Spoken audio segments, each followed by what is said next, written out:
कंबर शहदाद कोट में सैलाबी रैलों ने तबाही मचा दी। मोटरवे भी ज़ेर-ए-आब आ गया। मज़ीद तफसीलात जानते हैं नुमाइंदा दुनिया न्यूज़ एहसान जुनेजो से। जी एहसान, बताइएगा।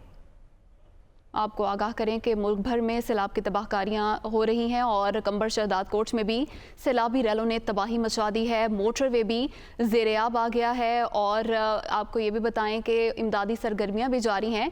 तफसीलात जानते हैं नुमाइंदा दुनिया न्यूज़ एहसान जुनेजो हमारे साथ मौजूद हैं। जी एहसान, बताइएगा। जी, कंबर शहदाद कोट ज़िला में बारिशों का सिलसिला तो थम चुका है, लेकिन सैलाबी रेलों की आमद का सिलसिला जारी है।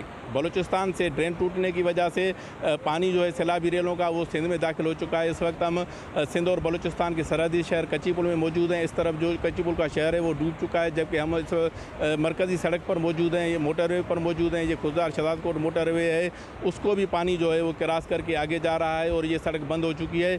जबकि मुख्तलिफ जो देहात हैं, सैकड़ों देहात वो ज़ेर आब आ चुके हैं सैलाबी रेलों की वजह से, जबकि मुतासरीन जो है उनको भी रिलीफ का काम जो है अब तक नहीं किया जा सका है और जो रेस्क्यू का ऑपरेशन है वो भी मुकम्मल नहीं हो सका है। अब तक जो है बहुत से ज़्यादा जो लोग हैं वो जो ज़ेर आब देहात आ चुके हैं उनमें जो है फंसे हुए हैं और उनका मुतालबा है कि फौरी तौर पर रेस्क्यू और रिलीफ के काम को जो है बढ़ाया जाए।